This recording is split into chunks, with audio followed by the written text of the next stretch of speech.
రాష్ట్రంలోని బుడగ జంగాల చిరకాల కోరికపై ముఖ్యమంత్రి చంద్రబాబు నాయుడు ఒక కీలక నిర్ణయం తీసుకున్నారు. కలెక్టర్ల కాన్ఫరెన్స్ లో ఆయన మాట్లాడుతూ బుడగ జంగాలను ఎస్సీ జాబితాలో చేర్చాలనే అంశంపై కేంద్ర ప్రభుత్వంతో చర్చిస్తామని హామీ ఇచ్చారు. బుడగ జంగాలది ఒక ఇష్యూ ఉంది. చాలా సార్లు ప్రయత్నం చేశారు, ఇంకా కావడం లేదు. మనకు అది గవర్నమెంట్ ఆఫ్ ఇండియాతో టేకప్ చేయాలి. అంతవరకు వాళ్ళకి ఇబ్బంది లేకుండా ఏమేం చేయగలుగుతారో ఎస్సీస్ కి ఇచ్చిన బెనిఫిట్స్ అన్ని వీళ్ళకి ఎక్స్టెండ్ చేద్దాం. ఉద్యోగాలు తప్ప అక్కడ అన్ని ఎక్స్టెండ్ చేద్దాం. అవి మన చేతుల్లో లేవు కాబట్టి మిగిలిన ఎక్స్టెండ్ చేసి how to go about government of India ఒకవేళ అవసరమైతే నేను కూడా టేకప్ చేస్తాం. మీరు కూడా వర్కౌట్ చేయండి.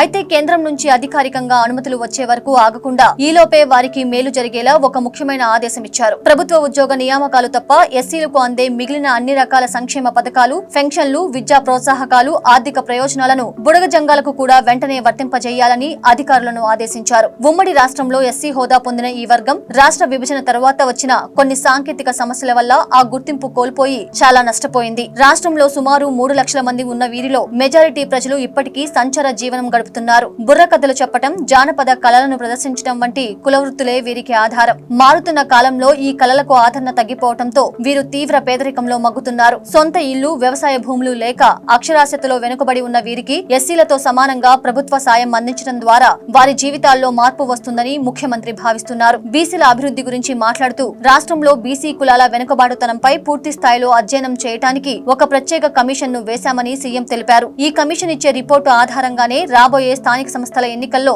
బీసీలకు తగినన్ని రిజర్వేషన్లు కల్పిస్తామని స్పష్టం చేశారు. అలాగే బీసీ హాస్టళ్లలో వసతులను మెరుగుపరుస్తున్నామని, ఇప్పటికే అక్కడ రిపేర్లు చేయించడమే కాకుండా విద్యార్థుల కోసం సురక్షిత మంచినీటి ప్లాంట్లు, భద్రత కోసం సీసీ కెమెరాలు ఏర్పాటు చేస్తున్నామని వివరించారు. ముస్లిం మైనార్టీల కోసం కూడా ఒక కొత్త ఆలోచనను ముఖ్యమంత్రి పంచుకున్నారు. రాష్ట్రంలోని 175 నియోజకవర్గాల్లో మైనార్టీ యువతకు ఉపాధి కల్పించేలా రూరల్ ఆటో నగర్లను ఏర్పాటు చేయాలని అధికారులకు సూచించారు. వీటిని వక్ఫ్ బోర్డు భూముల్లో నిర్మించే అవకాశాలను పరిశీలించాలని, దీనివల్ల ఆ భూములు ఆక్రమణలకు గురికాకుండా ఉండటంతో పాటు మైనార్టీల కోసం ప్రత్యేక పారిశ్రామిక జోన్లు తయారవుతాయని ఆయన పేర్కొన్నారు. ఈ నిర్ణయం వల్ల మైనార్టీ యువతకు సొంత ప్రాంతాల్లోనే మంచి ఉపాధి అవకాశాలు లభిస్తాయని ఆయన తెలిపారు.